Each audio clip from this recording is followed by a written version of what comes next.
इसमें 15 लोग शामिल हैं, 14 लोग शामिल हैं, तो सबका एनकाउंटर होना चाहिए। नमस्कार, मैं हूं पंकज सिंह। आप देख रहे हैं भारत टीवी 20 न्यूज।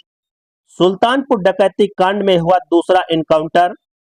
बीते दिनों मंगेश यादव के एनकाउंटर पर अखिलेश यादव ने किया था जातीय सवाल।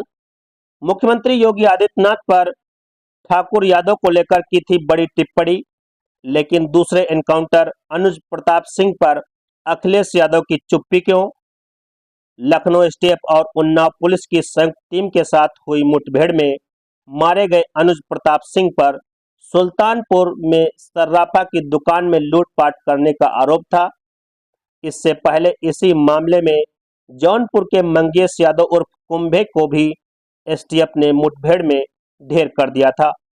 सुल्तानपुर के ठठेरी बाजार में 28 अगस्त को सर्राफ भरत जी सोनी की दुकान पर हुई डकैती के मामले में अनुज प्रताप सिंह, जो अमेठी के मोहनगंज थाने के जनापुर का निवासी था, को अंचलगंज के कुल्हा गाढ़ा के पास आज तड़के 4 बजे मुठभेड़ में मारा गया।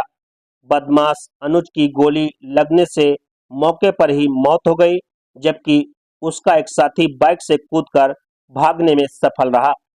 इस दौरान एसपी दीपक भूकर, एसपी अखिलेश सिंह और सीओ ऋषिकांत शुक्ल भी मौके पर पहुंचे। पुलिस ने मुठभेड़ वाली जगह को सील कर दिया है। इस डकैती में 3 आरोपी मुठभेड़ में गिरफ्तार किए जा चुके हैं। गिरोह के सरगना विपिन सिंह ने रायबरेली न्यायालय में आत्मसमर्पण कर दिया।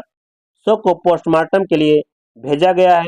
फिलहाल अनुज प्रताप सिंह की बहन ने और उनके परिजनों ने क्या कहा? अमेठी में अनुज प्रताप सिंह के एनकाउंटर का मामला। मृतक की बहन अमीषा ने एनकाउंटर पर उठाए सवाल। ये कानून वास्तव में अंधा है, कोई इंसाफ नहीं मिल रहा। 35 से 40 मुकदमे वाले खुलेआम घूम रहे हैं। मेरा भाई निर्दोष था, उसको एनकाउंटर में मारा गया। सरकार के एनकाउंटर करने का रवैया ठीक नहीं है। डकैती में शामिल सभी का एनकाउंटर होना चाहिए। सजा होने का काम कोर्ट का है, एसटीएफ का नहीं। मेरे भाई को विपिन सिंह और अनुज ने फंसाया है। देखिए, इसमें काफी सवाल उठ रहे हैं और जहां पूर्व मुख्यमंत्री अखिलेश यादव ने योगी आदित्यनाथ पर जातीय सवाल दागे थे, उसका उनको मुंहतोड़ जवाब भी कहीं न कहीं मिलता हुआ नजर आ रहा है, क्योंकि हाल ही में कई सवाल उठ रहे थे यादव और ठाकुर को लेकर के। उसका परिवार वालों ने कहा कि ये कहीं न कहीं अखिलेश यादव ने दबाव बनाकर इनका एनकाउंटर करा दिया है। कई आरोप भी लगाए हैं। फिलहाल देखिए उनके परिजन क्या कह रहे हैं। सर, हम यही कहना चाहते हैं कि पुलिस की वर्दी दी गई है तो उसका गलत फायदा न उठाएं। जिसके ऊपर 36 केस है उसका भी इनकाउंटर करवा देते, जिसके ऊपर 1 केस है बेगुनाह है उनका भी इनकाउंटर करवा दिए हैं ये लोग। अगर इसमें 15 लोग शामिल हैं, 14 लोग शामिल हैं, तो सबका इनकाउंटर होना चाहिए। ये जो दिखाते हैं ना, ये कानून वास्तव में अंधा है, कोई इंसाफ नहीं मिल रहा है। हम लोगों के ऊपर क्या बीत रही है, हम लोगों की माँ भी नहीं है, पिता है हमारे बड़े भाई थे। अगर हमारे पिता कुछ हो गया तो हम लोग सारे कौन थे? हमारे भाई ही तो थे। उन लोगों ने उनका भी बेरहमी से एनकाउंटर कर दिया। हम यही चाहते हैं कि सबका एनकाउंटर हो, इंसाफ मिले।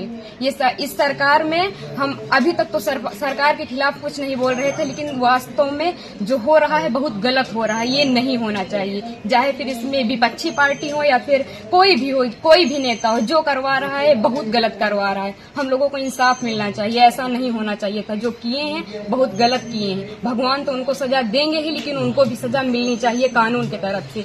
अगर कोई गुनाह करता है तो उसकी सजा कोर्ट देता है, ना कि पुलिस ऐसे एनकाउंटर कर देगा। आपके भाई का क्या स्वभाव था, किस तरह से, कैसे आप लोगों के बीच में रहते थे वो? सर, हमारे भाई का स्वभाव एकदम सरल था, पढ़ने लिखने में भी अच्छे थे। हम लोगों के साथ एकदम फ्रेंड के जैसे बिहेवियर उनका था, और गए थे तो बात भी होती थी, और हम लोगों से बहुत ज्यादा उनको लगाव स्नेह था, जैसे कि हर एक भाई बहन में होता है। और आज ये सुनने के बाद जैसे लग रहा है कि हम लोगों के जमीन पैर से एकदम खिसक गई हूँ।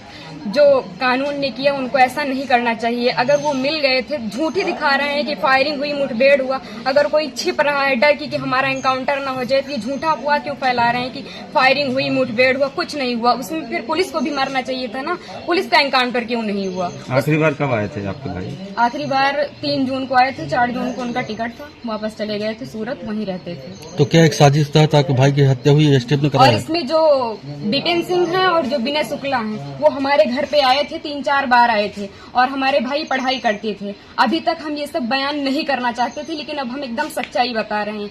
वो लोग उनको लालच देके कि ऐसा गाड़ी होगा, बंगला होगा, वगैरह वगैरह, जबकि भगवान का दिया सब कुछ हम लोगों के पास है, सब कुछ है। लेकिन फिर भी उन लोगों ने लालच दिया और लालच में ले जाकर उनको सूरत में एक केस में फंसा दिया। उसके बाद वो थे कि नहीं थे, न ये हम लोगों को पता है।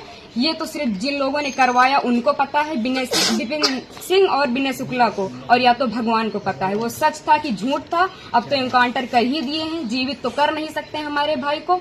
बस हम ये चाहते हैं कि जिन्होंने एनकाउंटर किया उनके ऊपर केस होना चाहिए कि अगर कोई गुनाह होता है तो उसकी सजा कोर्ट देगा, ना कि एसटीएफ वाले या फिर पुलिस वाले। बस हम यही चाहते हैं। ठीक ठीक ठीक।